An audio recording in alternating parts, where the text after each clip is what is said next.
Hey everybody, Christopher here, and welcome back to the YouTube channel. I am going to read my second Film Threat article, 12 Rules for First-Time Filmmakers. And this is one I've been wanting to do for a while. And for the most part, Chris Gore and Alan Ng have been wanting me to do stuff about AI in filmmaking, which I'll continue to do. I have 3 articles out for Film Threat right now. 2 are about AI. One is 12 Rules for First-Time Filmmakers, but AI will come up. There's another article about to drop, which is not about AI, but then there are 2 more AI articles also waiting in the wings. So please be sure to subscribe to Film Threat. And also, please be sure to subscribe to the Christopher Moonlight Productions Substack, which is christophermoonlight.substack.com. Please subscribe to that. Oh, and while you're at it, I do also have the Christopher Moonlight Productions YouTube channel, where if you go into the videos, you'll see that I will be reading aloud my Film Threat articles. And I have a little bit of a cold, so please bear with me if I sound a little congested. So, understanding where to start and how to make it good. Every time I see an interview with a filmmaker, the question comes up, do you have any advice for beginning filmmakers? Some don't have an answer or shoot off 1 or 2 things that come to mind, but I believe it's a serious question, deserving more than a offhanded response. Since I have made a movie before, it's called The Quantum Terror, which made it to VOD and even won Film Threat's award this for 2023's Best Indie Horror Movie, I think I might be qualified to give some advice. I've come up with 12 well-thought-out answers that I think provide a foundation for any aspiring filmmakers to start. Rule number 1. The medium comes first, not the story. Writing used to be a basic skill taught in school, and now it's treated like some mystical talent. We could talk about 3-act structures, how to build tension and release it, what makes a good character, and these are all important things to know how to do. But they all fall apart if you don't have an appreciation for the medium you're working in. Go to any comic book convention and you'll find an aspiring screenwriter talking about how he's turning his screenplay into a graphic novel so he can make it a proven IP and sell it to a studio. But when you ask him what his favorite comic book story is, he'll confess that he doesn't read them. The result is a bad comic that no one will ever read, especially a studio executive, because the writer didn't care about the medium he was writing in. He didn't know how to play to its strengths and weaknesses, and he certainly didn't feel any passion for the end result that would end up in the hands of the reader. Imagine how underwhelming The Nightmare Before Christmas would have felt if it had been a stock standard cartoon. Think about how silly Toy Story as a live-action movie with actors playing the toys would have been. How many books that you loved have been turned into bad movies that missed the point of everything that made you excited to see it on the big screen? My favorite TV show, Samurai Jack, only works because the people making it are super passionate about hand-drawn animation and wanted to push the limits of what it could do. So they wrote stories that let them do just that. The Dark Crystal miniseries worked so well because puppeteers got together and asked themselves how they could make the most spectacular puppet show imaginable. The Silence of the Lambs is so engrossing because it's an actor's movie, and everything that happens in that movie is designed to enhance their stellar performances. You're going to be spending a lot of time working on your movie, so you better make sure it's a medium you love, because if you don't, the audience sure as hell isn't going to love it. Show them why what they're seeing is special and how clever you can be with the materials you're working with. Anything else is wasting your and their time. Rule number 2, good scripts come from living life and reading from those who have lived. There's a lot out there about writing a good script, but most of it is bad, and it shows in the kind of movies we're getting these days. Best-selling paperback authors will bloviate about their greatest hits while trying to pass their lazy plot conveniences and story-killing stream of consciousness tangents as hallmarks of their success, all the while ignoring that their last really good release was before they had the brand recognition to pull rank on their editor. The latest how to write books were written by people who learned by reading those authors how to write books, and the people reading those books are getting their ideas from what they watched on Netflix the night before while drinking wine and petting their cat. No offense to you cat owners, I have 4, sorry, but you know what I mean. I can't stress enough how far removed in quality this is making modern writing from the stories of even 50 years ago, let alone those of William Shakespeare, William Blake, Oscar Wilde, Mary Shelley, Edgar Allan Poe, or even Edgar Rice Burroughs, for that matter. Their stories stir the soul because they had no choice but to confront life head-on, far removed from what to them would have been unimaginable comforts and distractions. Reading the works they produce will change you in ways you can't imagine, and if you peel yourself off the couch and get out into the world, it will change you even more, and your writing will become meaningful. Learn a trade, work with your hands, and talk to people you would normally never talk to. As a result, the world around you will become richer for you and those who watch your movies. You owe it to yourself and society not to produce worthless drivel. That means getting outside of your comfort zone. Rule number 3, it's not enough to be entertaining. Your story must be useful. Think of any movie that has endured in your library of personal favorites, and I promise you that if you consider it for long enough, you'll realize that there's something within its contents that has been useful to you. I'm not talking about a message or a lesson, but rather something about a character or scenario that gave you some context for your own life, a situation or attitude that you role-played in your own imagination,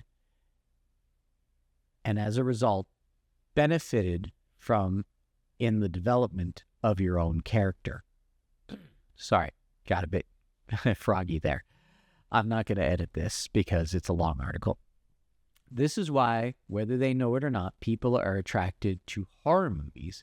Without any risk of personal harm, they can sit for a spell and watch a surrogate stumble into extreme and unknown danger, activating thought processes and endorphins in a shared exercise on survival and pain, maybe even death.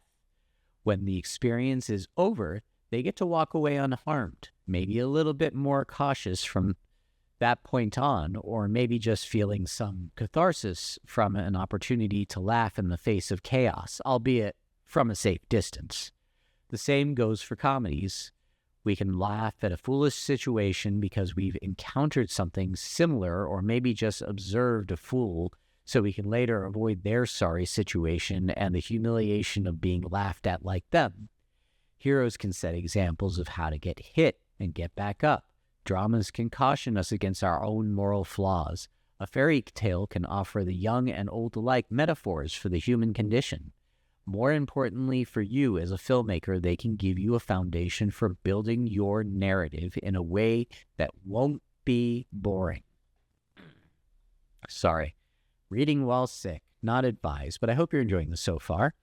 Rule number 4, your tools, cast, and crew are only as good as your vision. Okay, so you know your medium and you have something useful to say. Now it's time to set your destination, or rather to get those moving pictures on the screen.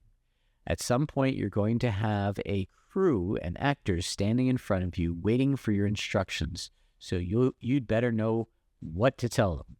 Be ready to get ahead of their questions by asking them of yourself beforehand. What camera, lights, or microphones to use will be answered as you go along your journey, or you'll find people who can answer them for you. What matters more than any of that is in your mind's eye. There's a scene, moment, line of dialogue, shots that are in your imagination that got you excited enough to want to make a movie in the first place. How do you know? I wrote the sentence wrong. How do you know how to brute force them into existence? How do you brute force them into existence? Let's go with that. What is in the frame? What is the mood? Who are the characters and what do they want? You have to be able to visualize and quantify it so the people working with you can help you get it. Speak plainly and also be ready to listen and adjust. Every situation will have obstacles, but often will also offer you opportunities and ideas. It's daydreaming on a schedule, but you have to communicate it in real time, so you do, as you do. The movie can be abstract, but on set, you need to be precise. Hey, when you say that line on the last word, I want to hear a note of regret. Actors can use that far more easily than telling them to think of when their favorite pet died. They train to perform regret. They don't need you to tell them how to do their job. Those rocks are made of cardboard, and I can tell when I look through the camera. Let's bring the lights down a bit and soften the focus. Don't ask what to do unless you don't know the answer. You see it in your head. It's your job to know the answer. Describe it so your crew can give it to you. I draw storyboards showing my shots and how I want them framed. If you can't draw, you can get some action figures and photograph them. Some directors are just really good at pointing. Communicate your vision or die. Rule number 5, shoot for the edit. This is a very simple one. Once all of your footage is in the can, it has to be cut together in a way that flows. You have to know where one shot ends and the next picks up in order for you to edit it together seamlessly. If you do it right, the audience will forget that they're watching a movie and it becomes an experience. To do this, I have a couple of rules I follow. When you hit the record button, start the scene early. Tell your actors to wait a few moments after you call action and let themselves ease into the moment. Then, when the scene is done, let the camera keep rolling. I call this arriving early and leaving late. I do the opposite when editing. I cut so the audience is coming in late and ending the shot before it has a chance to get boring, because having those extra bits that aren't in the scene give them the impression that the action isn't starting and stopping with each cut. It gives you the freedom to find a rhythm that works for you and the audience. However, this is an art. Editing is knowing what's unnecessary to a scene and what's giving a moment room to breathe. Rule number 6. Okay, we're almost halfway done. Use what's available to you, not what people tell you to use, and that includes AI. As far as I can tell, art is born out of 3 different attributes. The first is the ability to identify subjects and scenarios that the artist can use. Sorry, I'm going to start that sentence again. The first is the ability to identify subjects and scenarios that the artist can then learn to produce representations of, which can then be mixed into new and transformative ideas. The second is the ability to advance those ideas into new situations through experience plus imagination. This is more commonly known as daydreaming. The third is to imbue them with emotional resonance so that the viewer can reference an emotional resonance that the viewer can reference an empathetic and evocative connection to the work. Odd sentence. I'll have to go back and look at that. At its base, we refer to this as being relatable, but if we're really rocking, we call it being transcendent. There are varying degrees which these 3 parts may have in any particular work of art that may help us to determine if it is good or bad, and taste will always come into play, but overall, those seem to me to be the requirements. And that was my cat falling off the top of my computer because she was asleep. You okay, Bellatrix? How do you get a movie to the point of being real art is irrelevant beyond those factors, but people have been trying to come up with their own criteria to hamstring their contemporaries with, for the sake of exclusivity within any given hierarchy for as long as history has recorded. It behooves you to keep in mind that the greatest figures in history are usually the ones who broke out of these arbitrary constraints and whose legacies endure much longer than their critics. If you're truly talented, then most of these people will not be qualified to judge your work in the first place. Only posterity can do that. All this to say that it doesn't matter what you use to get your shot. The audience can't reach into the screen and touch what they see, nor can they peek around the edges to see the crew standing just outside of the shot. If you can afford to build the set or get the location, that's fine. But if you have to build it out of stuff you found in a dumpster or found dumpster diving, or you learn a new 3D program or use AI, then that's fine too. If there's any aspect of your medium that drives why you're making your movie, you need to pinpoint where to pour your focus, those techniques and moments that deserve maximum impact. Then figure out how to effectively handle the rest, the parts that don't matter as much. AI is one tool that could be perfect for that.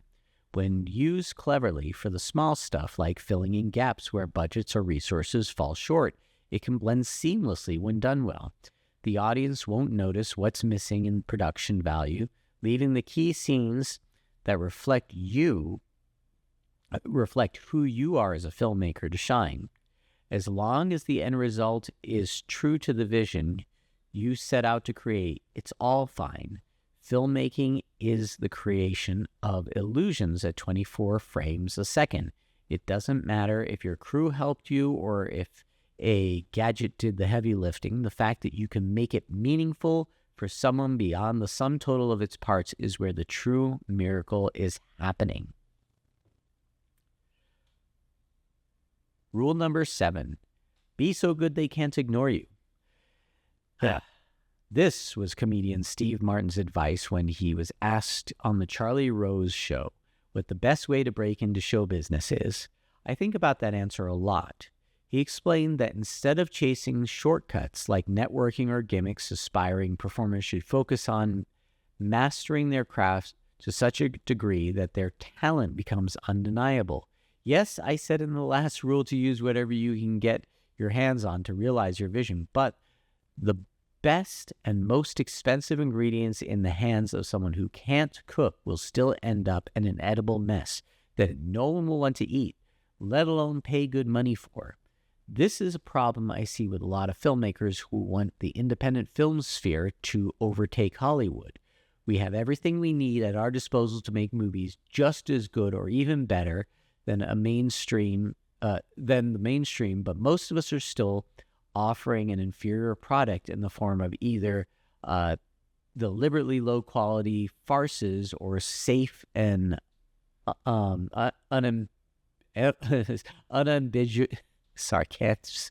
unambitious genre flicks that shine a spotlight on their own limitations, like my ability to pronounce stuff.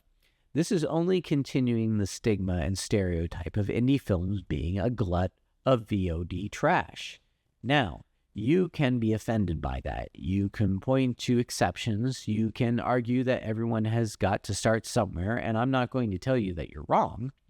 All I'm saying is that the barrier to entry is mostly gone for everyone, and that means standing out in a crowd is harder than ever in a world where there is a finite amount of viewers with narrow tastes and limited time.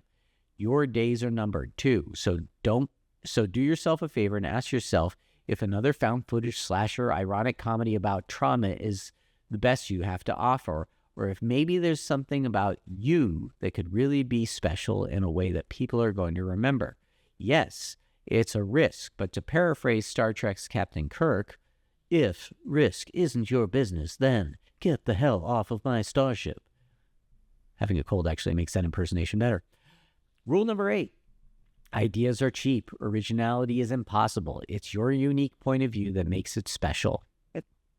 I'll keep this one short. I've had 100 people come up to me offering ideas for movies that will make $1 million, and when I do listen, they're almost exactly the same.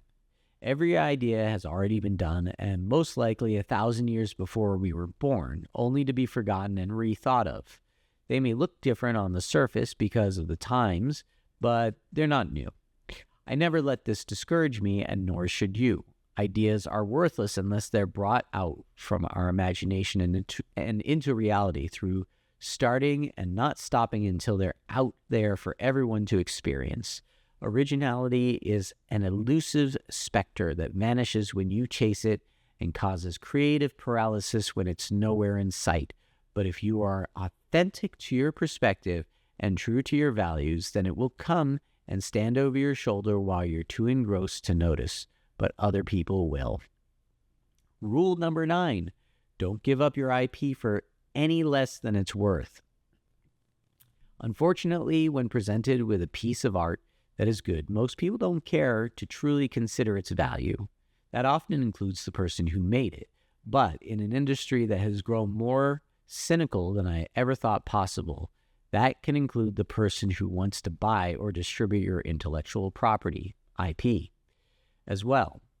A movie might be a masterpiece, the packaging polished to perfection, the test audience is jumping out of their seats, yet once handed off to an out-of-touch and unenthusiastic distributor looking to bundle a bunch of cheap movies for a quick buck, you may find all of your hard work quickly forgotten, with you shut out and unable to have any say in what happens to it ever again. You no longer own or control it, and your chances of making any money have just gone down to zero, while people who didn't do any work are profiting off of your blood, sweat, and tears. If someone is going to buy something you made, make sure the price reflects what it's worth to you, not just in cash, but in the freedom to keep telling stories. There's more to life than what's in your bank account. Rule number 10. Distribution is changing, and so should you. Piggybacking off of the last rule, let's take a look at what the solution to that dilemma is. There's no reason to sign your life's work away anymore. The resources to get your movie out there in front of an audience while still owning 100% of your rights are growing in number every day. FilmHub offers a sales platform for getting your movie to video-on-demand services like Netflix, Amazon, Tubi, Apple TV, and many others. There's a company called Cine Roadshow that books independent movies into theaters without a distributor because Hollywood is failing to provide them with enough content to satisfy their audiences. Animators are forming their own companies and creating properties like The Amazing Digital Circus, placing them on YouTube and turning them into merchandising juggernauts. They own 100% of it. They're not limited to old systems. They call the shots, so can you. Start small. If you don't know where to begin, book a local space like an HOA clubhouse or bar or for a night and screen your movie for the community, if only to make people aware of you and get feedback. This is really a time to be thinking on grassroots terms. We might have to build a whole new market from scratch. That's, by the way, just to add a little commentary on top of that one, really, there's a lot of people out there who are really still trying to get the old way of doing things going again. And that doesn't just include filmmakers, producers, distributors, actors too. I think everybody's got to kind of, they may have had it better in the past, and because they're hanging on to that, they're not realizing that they've got to invest a little more in the future than, they originally thought. That they thought they had it made and they could make demands and rest on their laurels. And anyway, all right, let's go to rule number 11. Think about the catalog, not the blockbuster. Hollywood's obsessed with the next big hit, but indie filmmakers should play a longer game. One blockbuster might get you a paycheck, but a catalog of 5, 10, or 20 films can become an investment that builds a life. Every project you finish adds to your body of work, your voice, and your footprint. It may not make you rich, but it could set you up to do what you love for the rest of your life. Think of John Carpenter. Halloween made him famous, but it's the Thing, Big Trouble in Little China, and the rest that keep him legendary. Don't burn out chasing one perfect shot at glory. Make films you love, stack them up, and let them grow an audience over time. A catalog gives you leverage that you can sell, license, or just bask in the fact that you've got something real to show for your years. It's not about blowing up overnight. It's about sticking around. Rule number 12, be grateful to God for every small success. Filmmaking's a brutal slog that fills... I'm going to start that again, sorry. Filmmaking's a brutal slog that's filled with years of no gratification before something happens. You'll want to quit 100 times, and some days you'll wonder why you even started. That's when you pause and give thanks. Not just for the big wins, but also for the small stuff. The actor who nailed a line, the sunrise you caught on camera, and the stranger who says your film stuck with them. I believe there's a higher hand guiding this chaos, and every step forward's a gift, not to mention the thousands of years that our ancestors suffered through to get us here, where we sit in temperature-controlled rooms of artificial light and fresh food within arm's reach. Gratitude keeps you grounded when you start to take what you have for granted. Look at Tarkovsky, who made, I can never pronounce this, Andrei Rublev under Soviet Rublev. I don't know. I don't speak Russian. Under Soviet censorship, and still thanked God for the chance to create. You don't have to be a believer like me, I suppose, but acknowledging something bigger than you fuels the soul to keep going. And that's it. It's not my masterclass. I have a lot to learn still myself. A lot of thoughts on how it is when... A lot of thoughts on how it is we do what we do, but I think these 12 are a good foundation to start you off. This is the thing we can't help but do. So remember, it has value because you have value. Treat both accordingly, and you'll do okay. Break a leg. And, of course, Christopher Moonlight is an animator, special effects artist, and director of award-winning movie The Quantum Terror. His upcoming animated sci-fi adventure, Escape from Planet Omega 12, combines traditional filmmaking special effects with AI to create something never before seen in independent film. And that's a promise. You can follow the behind the scenes, including tutorials, tips, and tricks on his YouTube channel and Substack. Let's take a look. Let's see what is it as the YouTube channel. Beautiful, all these different videos as the different categories. And then, of course, the Substack, where these articles will also be, including some other stuff. And like I said, as promised, the tutorials and exclusive stuff for my paid supporters. So become a paid supporter, because your money, if you contribute, will get you behind the scenes stuff, and it will fund Escape from Planet Omega 12. So that's it. Thanks for enduring my reading. Thanks for watching. Bye.